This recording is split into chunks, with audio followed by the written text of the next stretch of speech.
Yes, indeed. You know what time it is. Mosey your way over to the microwave, get you some popcorn, find you a comfortable place to sit, because it's definitely story time with Slim. And today we got a great one. Y'all, I'm going to tell y'all the story of when my favorite rapper took my I'm saying, can you imagine riding around listening to a dude, you know all his verses, and he know the inside of your pussy? Insane. But it happened to me like it happened to the best of us. So let me take y'all back. So some years ago, during the illustrious Sunday Fun Day run in DC, when you had that brunch run that was crazy, you used to do cities, you used to do park, we used to go to Rose Bar Day Party, we used to go to Griffin, Barcode. I mean, it was just so much going on. This was the time of DC. This was like one of the times of our lives. I met a baddie, man. I sure did. Met her at Park. It was crazy, right? Because when I seen her at Park, she wasn't even at a section. She was just like in the little middle part. So I seen her, I looked at her like, bruh. Why she look back at me like, Guess this must be love at first sight, right? So you know what I do. What you drinking? She said she was drinking something. I can't remember what it was. I don't even know if we was all drinking tequila at this point back then. Took her to the bar, got her a drink. Because I didn't want to take her to the section with the homies just yet. Because the homies are scoundrels. They would have jumped on her ass. Y'all know what that was. So I had to establish my rapport with her at the bar before I took her to the squad. You feel me? Did a drink with her. Took her to the squad. Hey, bro, everybody was getting out the way like, bow down, bow down, bow down. Y'all know how it go, man. Whoever got the baddest girl on Sunday is the king of Sundays. And I was the king of this Sunday. Yes, I was. So anyway, everything cool. We get to rapping. I tell her, hey, baby girl, listen. Would you like to go to a Lil Wayne concert with me?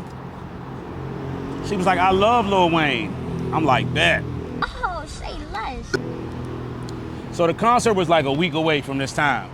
So at the time, I'm hollering at my man Lun, right? I'm on the phone with my man Lun. He like, Slim, look, I've been told you, you gotta stop playing. You gotta go get you a rollie and a chain. You've been playing, it's time for you to go get it. So he pulled up to my house, he scooped me, he sized me to go get this rollie and this chain, because he like, look, man, Shorty is bad. You cannot play with her.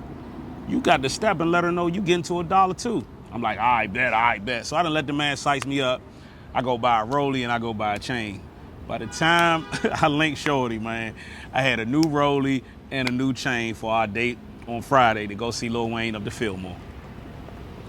Never told her that the tickets was free, right? Don't even worry about it. So we go to the concert. I look over to my right. Hello, motherfucker. Hey, hi, how you doing? It's Weezy F, baby. Come to take a shit and yearn on the toilet bowl, niggas. Pussy ass niggas. Stomping on the feet like a Sigma. And she's rapping with me. I mean, word for word, bro. I'm falling in love. I'm like, yeah, this is the one. Y'all know how that go. I love me a girl that really know the bars. As a rapper, I love me a girl that really know the bars. So anyway, after that, everything cool. We go in the city to hit a little nightclub. I can't remember where we went at this time. We vibing, everything cool. And I stepped off. I didn't really catch the hint until later. Because when I get home, I fell asleep. I think I had some work to do in the morning. Why I wake up to 3 missed calls from Shorty at 4 a.m., y'all. So I'm calling her back. I'm on my way to work the whole time. I'm like, oh shit, I'm trying to catch her. It might be like 8 o'clock, 8:30. She don't hit me back till like noon, and she was like, yeah, I was just calling to see if you wanted to go to Ming's. Now, for y'all that don't know, Ming's was a late night spot in D.C. They used to have the Chinese food.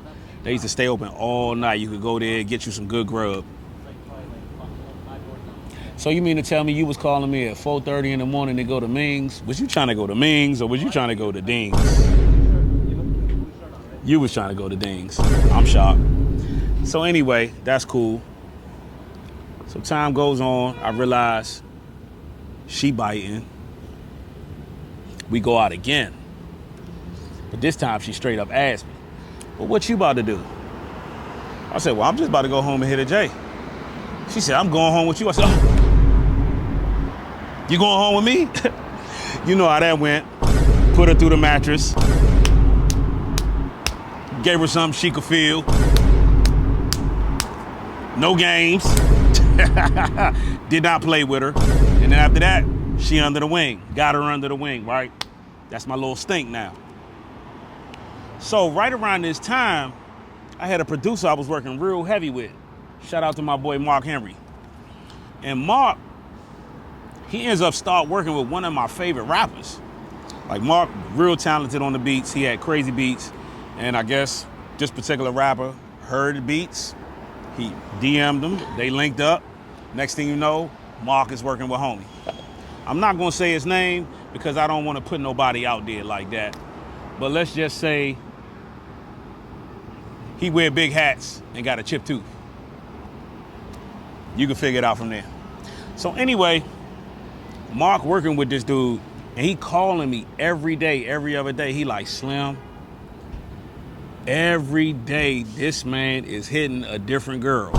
He recording songs in the studio. Shorties be pulling up. He take them in the bathroom. He take them in the back room. He knock them down and they go. He said, man, it's all types of wild bad Jones pulling up. They pulling up in Ferraris, Bentleys. They pulling up off the Amtrak. He's like, every single day. He said, bro, I did not see the same girl twice. And this is the entire summer. So you mean to tell me from 90 days, this man hit 90 joints? He was going crazy. Woo. All right. So he letting me know what's going on. And he also telling me like how not only are they recording, he going to clubs with them. He doing walkthroughs with them. And he giving me the game. He like, look, man, he get 30,000 for a walkthrough. He did a show, 40,000. Man, they gave him 17,000. It just come to some sneaker event. Gave him all free sneakers, 17,000. All he had to do was take pictures with the kids and some sneakers. So I'm really, really locked in on this rap lifestyle. Is where I'm realizing like the actual money that really goes into it when you got real motion. He putting me on. And then he says, bro, they just booked him at Griffin Sundays. Now, Griffin Sundays was one of my favorite places to go back then, right? So I'm like, bet. I'm just knowing this is my opportunity because you got to figure, you got my favorite rapper, my favorite producer, and my favorite Sunday date party all in one. All the stars is aligning for me to meet my favorite rapper. Gotta be. So Sunday comes on, I get to calling Mark on the phone. He not answering. But luckily, I go to Griffin Sundays on the regular anyway, so I don't need him to get me in the club. So I just pull up and mosey my way onto the club. I get in. Boom. So I'm walking through Griffin. I'm looking for him. I see Mark and my favorite rapper. One of my favorite rappers anyway. Song going crazy. I'm like, oh shit. Bro, guess who was standing behind my favorite rapper? Oh no. My little stink. The Joan was rapping with me word for word in the Lil Wayne concert. Damn, shorty. We was just rapping word for word. I guess she was a real fan of the bars, y'all. So I'm blown. Shorty see me, you know back in then, that's when the girls used to stand on the back of the section. She see me, she try to lean down and shit. But Shorty, she kind of tall, so she couldn't really lean down. So I see her, make a little eye contact, like, she give me that. Now I'm blown. I really don't even want to hang out no more. So I get my little shot from Mark, because they got little bottles, I get a little shot. He don't even really introduce me to the rapper. And I roll out, because I can already tell what's going on. But the whole night, I'm just stewing. Because now I really want to know, did this man smack my junk, man?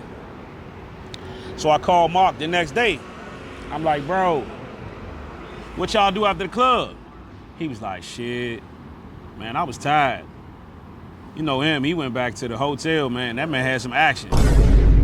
I was like, yeah, he had some action, huh? You know, the DC girls be going. He was like, yeah. You ain't see that bad junk with the wavy hair that was standing behind him?